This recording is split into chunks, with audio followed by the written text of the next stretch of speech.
అన్న రోజుకి ఎన్నిసార్లు తినాలి, ఎంత తినాలి, ఎందుకు తినాలి, కొంచెం ఎక్స్ప్లెయిన్ చేయాలి.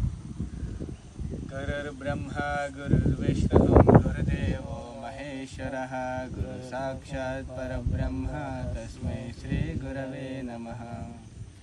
ఈరోజు మనం ఏం తెలుసుకుందామనే టాపిక్ ఏంటంటే యాక్చువల్గా రోజుకి ఎన్నిసార్లు తినాలి, ఏమి తినాలి, ఎందుకు తినాలి అనే ప్రశ్నకు సమాధానం తెలుసుకుందాం.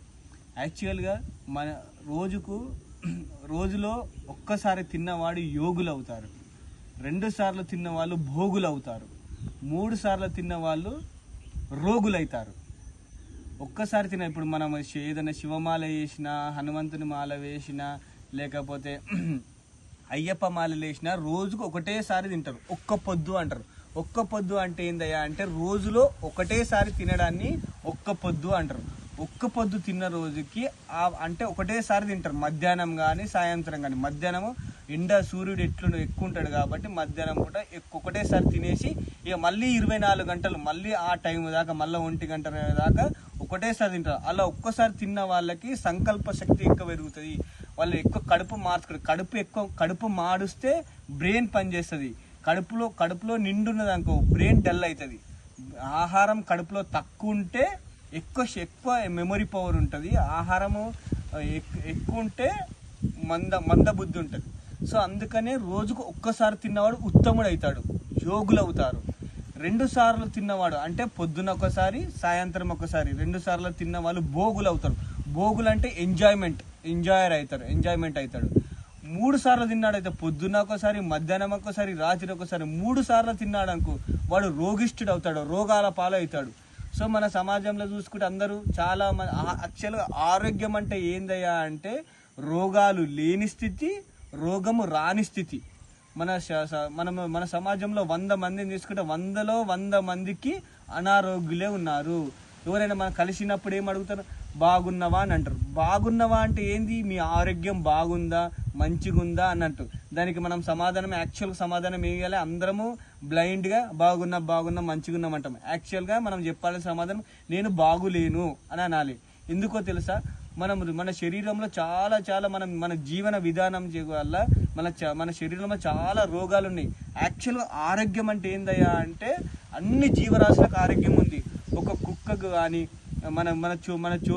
మనతో పాటు ఉండే జీవరాశులు, కుక్క కానీ, ఆవు కానీ, ఎద్లు కానీ, లేకపోతే సింహాలు కానీ, పులులకు కానీ, ఏ జీవికైనా హార్ట్ అటాక్ వస్తుందా, ఏ జీవికైనా షుగర్ వస్తుందా, ఏ జీవికైనా బీపీ వస్తుందా, ఏ జీవికైనా మొకాళ్ళ నొప్పులు వస్తున్నాయా, ఏ జీవికైనా సంతానం లేకుండా జీవి ఉండలేకపోతుందా? మనిషి యొక్క ఆయుష్ 100 సంవత్సరాలు. 100 సంవత్సరాల ఆయుష్లో వానికి ఎన్ని రోగాలు వస్తున్నాయి? ఒక కుక్క ఉన్నది, ఆ కుక్క 12 సంవత్సరాలు బతకాలి. 12 సంవత్సరాలు ఏ రోగము ఏ ప్రాబ్లము లేకుండా బతికి హ్యాపీగా శరీరం వదిలేసి చనిపోతుంటుంది అది. అలానే ఎద్దు కానీ, సింహం కానీ, మనతో పాటు జీవరాశి ఏనుగు కూడా 100 సంవత్సరాల ఆయుష్ ఉంటుంది. అది 100 సంవత్సరాల ఆయుష్లో దానికి మొకాళ్ళ నొప్పులు రావు, సంతాన ఉత్పత్తి లేకుండా ఉంటుంది, దానికి హార్ట్ అటాక్ రాదు, బీపీ రాదు, షుగర్ రాదు. So we should choose our food in such a way that we should not get any disease. మనకి ఇలాంటి రోగాలు రానటువంటి ఆహారం మనం తినాలి. సో రోజుకి 3 సార్లు తిన్న వాడికి రోగాష్ట అవుతాడు. కనీసం రోజుకు 2 సార్లు తినాలి. ఒక్కసారి తిన్నవాడు ఉత్తముడు అవుతాడు. అని ఏమి తినాలి? మ్యాక్సిమం ఆహారములో ఇలాంటి ఆహారం తినాలంటే సాత్వికమైన ఆహారము 3 రకాలు: సాత్విక ఆహారం, తామసిక ఆహారం, రజోగుణ ఆహారం. సత్వగుణ ఆహారం, రజోగుణ ఆహారం, తమోగుణ ఆహారం. జైసా అన్రైత వైసా మన్రైత. మనంటే ఎలాంటి ఆహారం తీసుకుంటామో అలాంటి మనస్తత్వం మనకు వస్తుంది.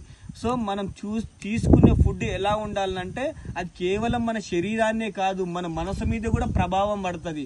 సో అలాంటి ఆహారం మనం చూస్ చేసుకోవాలి. ఇలాంటి ఆహారాలు పండ్లు, కూరగాయలు, గింజలు ఇలాంటివి తినాలి ఎక్కువ. యోగులు ఋషులు ఏం తింటారు? మాంసాహారాలు తింటారా? ఎందుకంటే మాంసాహారం అనేది తమో గుణాన్ని పెంచుతుంది. రోషము, కోపము, తాపము పెంచుతుంది. తిన్న వాళ్ళని కుక్క ఎప్పటికీ ఎవరైనా చూడంగా అరుస్తుంటుంది, వాయ్ ఒర్రుతుంటుంది. చూడు, అరే వాడు కుక్కలెక్క ఒర్రుతున్నాడు రా, కుక్కలెక్క చేస్తారు అని. కుక్కలెక్క ఎందుకు పోలుస్తారయ్యా అంటే వాడు తినే ఆహారాన్ని బట్టి మన మనసు ఫ్లక్చువేషన్ అవుతుంటుంది, వాని స్థిరంగా ఉండదు, వాని ఎప్పటికీ ఏదో చేయాలి.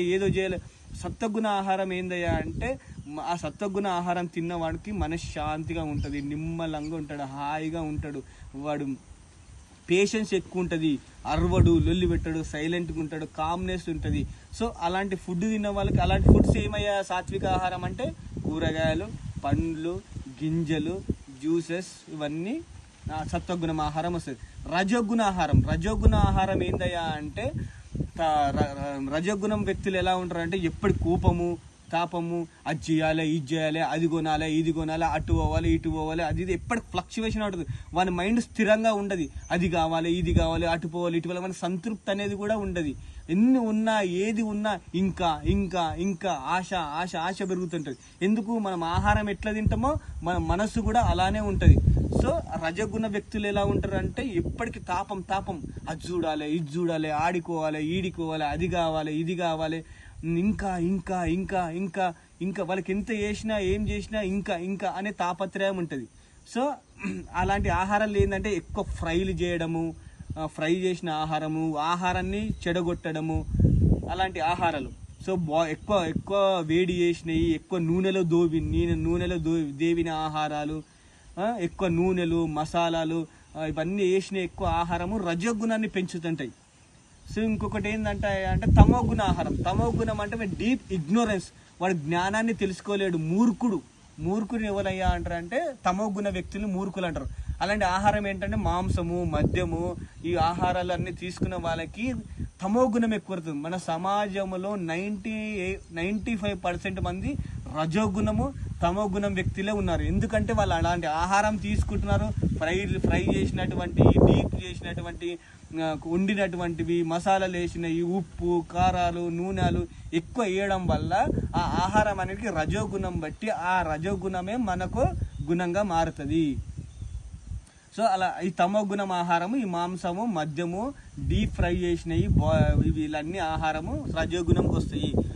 సో మనం చూజ్ చేసే మన విజన్ ఉండాలి. మనం ఏం కావాలనుకుంటున్నామో, మన జీవన విధానం ఏంది, మనం దేనికోసం ప్రయత్నిస్తున్నామో దానికోసం విజన్ని ఆలోచించుకొని మన ఆహారం, ఫుడ్ తినాలి. సో రోజుకు కనీసం సాత్విక ఆహారం తినాలి. ఉదయాన్నే మొలకలు కానీ, డ్రై ఫ్రూట్స్ కానీ అల్పంగా తినాలి. ఉదయము అల్పాహారం అంటాం. అల్పాహారం అంటే కొద్దిగా కొంచెము తినాలి. అప్పుడు సూర్యుడు ఎలా ఉంటాడు? సూర్యుని తగ్గట్టు మన ఆహారం ఉండాలి. సూర్యుడు ఎక్కడ లైట్గా వస్తాడు కాబట్టి లైట్ ఫుడ్ తినాలి. మధ్యాహ్నము మధ్యాహ్నం ఉంటాడు కాబట్టి హెవీగా తినాలి. సూర్యుడు ఎక్కువ బగబగ మండుతాడు కాబట్టి అప్పుడు మన జఠరాగ్ని కూడా ఎక్కువ హెవీగా ఉంటుంది కాబట్టి హెవీగా తినాలి మధ్యాహ్నం పూట.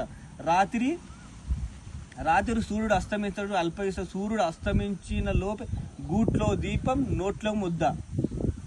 ఏమి సామెత?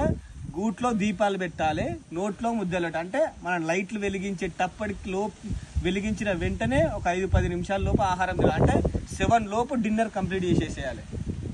సో ఇది బెస్ట్ ఫుడ్. దాని ఒక పెద్ద మనసులో కూడా చెప్తానన్నమాట. పొద్దున పేదవాడిలాగా తినాలి. ఎలా తినాలి? పేదవాడిలాగా తినాలి అంటే కొద్దిగా తినాలి. పేదవాడు ఎలా అంటే కొద్దిగా తింటాం. మధ్యాహ్నం ఎలా తినాలి? రాజులాగా తినాలి. అంటే భోగాలు అన్ని నీకు ఇష్టమైన ఆహారాలు, రాజభోగం తినాలి.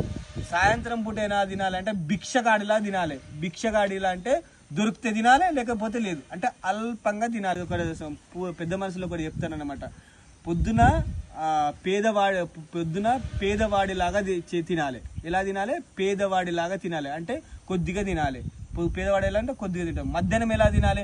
రాజులాగా తినాలి. అంటే భోగాలు అన్ని నీకు ఇష్టమైన ఆహారాలు, రాజభోగం తినాలి. సాయంత్రం పూట ఎలా తినాలి అంటే భిక్షగాడిలా తినాలి. భిక్షగాడిలా అంటే దొరికితే తినాలి, లేకపోతే లేదు. అంటే అల్పంగా తినాలి, కొద్దిగా తినాలి. ఫ్రూట్స్ సాయంత్రం పూట ఫ్రూట్స్ కానీ, రొట్టెలు కానీ అవి తినేసి 7 లోపు డిన్నర్ ఫినిష్ చేయాలి. 7 తర్వాత తిన్నామనుకో ఖచ్చితంగా రోగాలు వస్తాయి. సూర్యుడు అస్తమించినాక మనకు తినే అధికారం లేదు. ఈ భూమి మీద చూడు అన్ని జీవరాశులు కూడా సూర్యుని తగ్గట్టు ఆహారం తింటాయి. పక్షులు కానీ, పక్షాదులు కానీ సూర్యుడు ఉదయించిన నుంచి అస్తమించిన దాకానే తింటాయి. సూర్యుడు అస్తమించిందని అంటే ఏ జీవి కూడా ఆహారం నోట్లో వేసుకోదు. మన సాంగత్యం చేసిన జీవులు తప్ప అడవిలో ఉండేటివి, స్వేచ్ఛంగా బతికే జీవరాశులకు అయితే ఈ ధర్మాన్ని పాటిస్తాయి. సో నువ్వు అన్న ప్రశ్నకి రోజుకి ఎన్నిసార్లు తినాలి అంటే నీ విజన్, నువ్వు ఋషివి కావాలనుకుంటున్నావా, యోగివి కావాలనుకుంటున్నావా అన్నటప్పుడు ఒకసారే తినాలి. కాదు నేను భోగి ఎంజాయ్ చేయాలన్నప్పుడు 2 సార్లు తినాలి. నేను రోగిష్టిని అవుతాను, నేను రోగాల పాలవుతాను, హాస్పిటల్స్కి వెళ్తాను అంటే 3 సార్లు తిను. ఓకేనా? సో 3 సార్లు ఏది తినాలన్నప్పుడు నువ్వు చూజ్ చేసుకో. నేను చెప్పా ఎందుకు తినాలి అనే ప్రశ్నకు మళ్ళీ రేపు చూసుకుందాం. రేపు చేసాం. జై శ్రీరామ్. జై శ్రీరామ్.